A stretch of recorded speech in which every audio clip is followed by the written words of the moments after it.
बहुत समय पहले की बात है। एक छोटे से गांव में रामू नाम का एक गरीब किसान रहता था। उसके पास खेती के लिए बस एक पुराना हल और दो बैल थे, हीरा और मोती। ये दोनों बैल न सिर्फ रामू के साथी थे, बल्कि उसके परिवार का हिस्सा भी थे। रामू बहुत मेहनती किसान था। सुबह सुबह उठकर खेतों में काम करता और उसके साथ हीरा और मोती भी पूरी ईमानदारी से मेहनत करते। चाहे गर्मी हो या बरसात, हीरा और मोती बिना थके खेत जोतते। एक साल गांव में भयानक सूखा पड़ गया। बारिश नहीं हुई, जमीन सूखी रह गई और फसलें बर्बाद हो गई। रामू के पास खाने तक के पैसे नहीं बचे।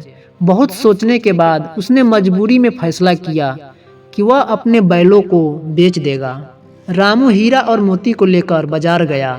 एक व्यापारी ने दोनों बैलों को देखने के बाद कहा कि मैं इन्हें खरीदता हूँ, लेकिन इन्हें अलग अलग जगह भेजूंगा।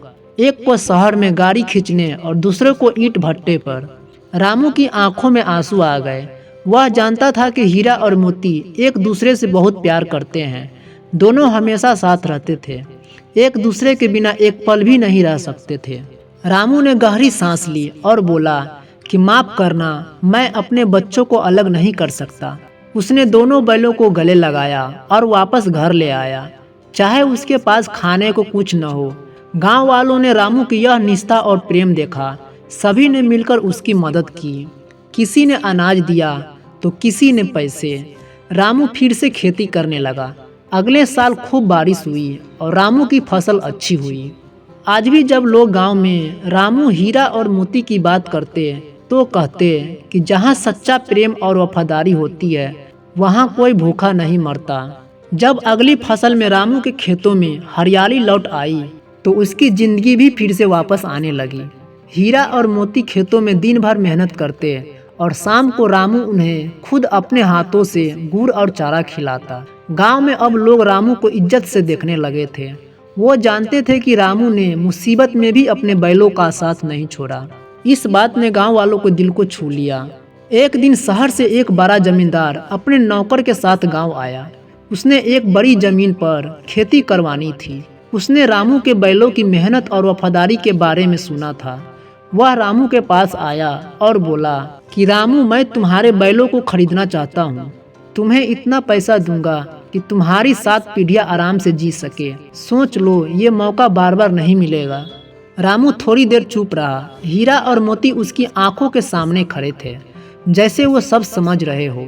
मोती ने प्यार से रामू की बाह चाटी और हीरा ने सींग से उसके कंधे को धीरे से छुआ। रामू मुस्कुराया और बोला कि जमींदार साहब, दौलत तो बहुत के पास होती है, लेकिन वफादारी और अपनापन हर किसी को नहीं मिलता। ये सिर्फ मेरे बैल नहीं, मेरी साथी है। मैं इन्हें पैसे के लिए नहीं बेच सकता। जमींदार ने हैरानी से देखा, फिर सिर झुका लिया और चला गया। उस दिन के बाद रामू की कहानी दूर दूर तक फैल गई। एक कृषि अधिकारी ने उसे देखा और सरकार की तरफ से उसे एक पुरस्कार और नया खेती उपकरण देने की घोषणा की। रामू अब गांव के युवा किसानों को सिखाने लगा कि मेहनत, प्रेम और ईमानदारी से ही असली खेती होती है। हीरा और मोती अब बूढ़े हो गए थे, लेकिन गांव के हर बच्चे की किताब में उनकी कहानी एक उदाहरण बन चुकी थी, जिसने अपने साथियों को कभी नहीं छोड़ा। दुनिया ने उसे कभी अकेला नहीं छोड़ा। कई साल बीत गए। हीरा और मोती अब बूढ़े हो चले थे, लेकिन रामू के लिए उनका प्यार वैसा ही था।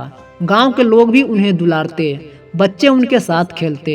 लेकिन जैसे जैसे गांव प्रसिद्ध होता गया, बाहर के लोगों की निगाहें भी उस पर पड़ने लगी।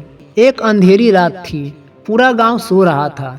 रामू की झोपड़ी के पास बंधे हीरा और मोती भी चुपचाप आराम कर रहे थे, लेकिन झाड़ियों के पीछे से कुछ परछाइयां सरक रही थी।